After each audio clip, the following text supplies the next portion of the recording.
I'd like to welcome you to BeMoreNews.com. Brother Daren, I posted a picture of one of your favorite people in the whole wide world this week, and a lot of people seem to agree that he indeed wreaked havoc on the Baltimore City public school system, Dr. Andres Alonzo. They give him a promotion and sent him to Harvard.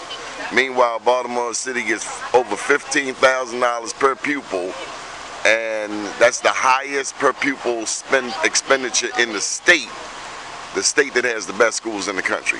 Yes, sir. Well, we need the state's attorney, the U.S. attorney, and the attorney general to get up off their assets and do their jobs. There's no statute of limitation on that fraud that Alonzo created and the havoc that created. So we should use, of course, whatever law is necessary to go and get him and bring him back and charge him for his crimes he committed against the students and against the citizens, against the teachers in Baltimore City Public Schools. You know, this is the 10th year of Robert Lee Clay's murder. Any thoughts? Oh, absolutely. You know, when the world set back to mourn the death of a man such as the likes of a Steve Jobs, Robert Clay was our Steve Jobs here in Baltimore City. So think of what the world would never have been like when we look at all this modern technologies that's being used today due to the vision of a Steve Jobs. Well, in the black community here in Baltimore, we had a Robert Clay. And we can see what the city now looks like due to the death and the demise of a Robert Clay. When we look at East Baltimore, West Baltimore, North Baltimore, South Baltimore, we look at the plight of black contractors right now. That's a direct connect back to the death of Robert Clay. So we're not just talking about the money, but we're also talking about the mission. We're talking about, again, monuments that we should be having built in the city to honor Robert Clay and the legacy of Robert Clay, Brother Donnie. So what have you been banging on the show as of late? What's your topic du jour?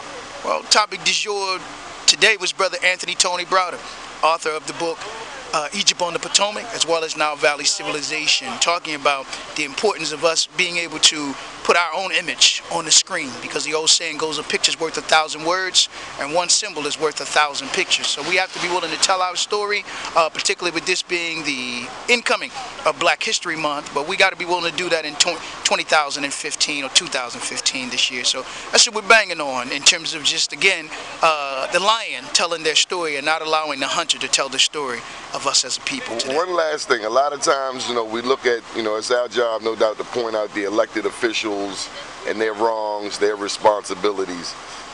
You know, we got an election for mayor in 15 months, April 5th, 2016.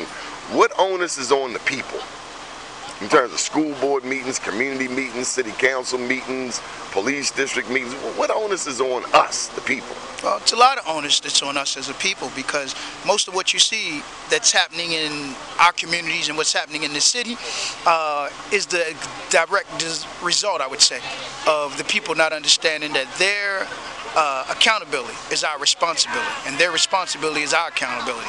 So the politicians reflect their constituents and reflect their people. Where there's no light, then you'll see no light downtown if there's no light uptown. So we can't cut off our light. This is the time now where we got to really use our light now like never before, when we look at what's happening with the mayoral race that's going to be coming up and all of the races that's going to be coming up in the city of Baltimore.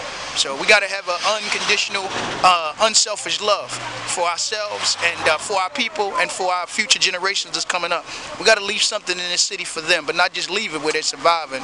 We got to give them something where they can thrive for, Brother Donnie. And if we don't do that, then history will record what kind of men or women we are today or what we are not today, in terms of the legacies that we're standing on, brother.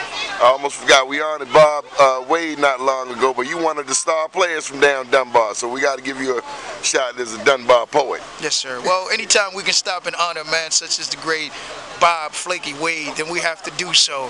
We have to do more to honor those who helped to shape and mold and make the men and the women in this city that we don't do enough of, from recreation to high school sports and high school athletics. So there's no reason why we shouldn't have a Bob Wade inducted into a black museum in terms of a sports legend museum. There's no reason why we shouldn't have the likes of a Pete Pompey, or no reason why we shouldn't have the likes of many great recreation center coaches and directors that help to make the great men and women that are in the city of Baltimore today. All other communities would do that, and so we would be wise to begin to do that as well, so that we can continue to tell our stories, but also celebrate and elevate those that help to make the men and the women that we see in Baltimore today, brother. You're the Black Anti-Defamation League all by yourself. Yes, sir. That's what we have to do. Finally, we're here tonight, of course, to celebrate and elevate and commemorate a great brother, and brother Steve Foreman. As I said at the top of the interview, Steve Jobs gave much to many and plenty in this country. But Steve Foreman, a little old brother from the ghetto, was our Steve Jobs in the community, man. Right. When you look at this brother and the vision that he had, he wasn't just a businessman, but he was a businessman, if you understand. And so we lost a giant, a young man not even quite 40 years old. But if you would just look at what many of the institutions around this country do, the Ivy League schools, they'll take a man with the brilliance of a Steve Foreman and give him a grant or give him a scholarship because he was one of those that was work outside the box, think outside the box, live outside the box, give outside the box, play outside the box, and he stayed outside the box. But he showed the little brothers in the hood how they could take some dirty money and clean it up and make it good money. He showed the little brothers in the hood that didn't know about real estate, how to get into real estate and get a real escape into real estate. And so he's one that we should continue to tell his legacy, however short it may be, because in that brother is a sign of what's in many of us and plenty of us, of our young people that's out in the streets of Baltimore, that's hungry to show, again, the time, the talent, and the treasure that they have buried in them that they can give back to the city in order to really make a better city out of this city of Baltimore. So we got more Steve Foremans, but it all depends on what we as the people do in terms of embracing them. You're watching BMoreNews.com, the one and only Daren Muhammad, the news before the news, where we uncover the truth.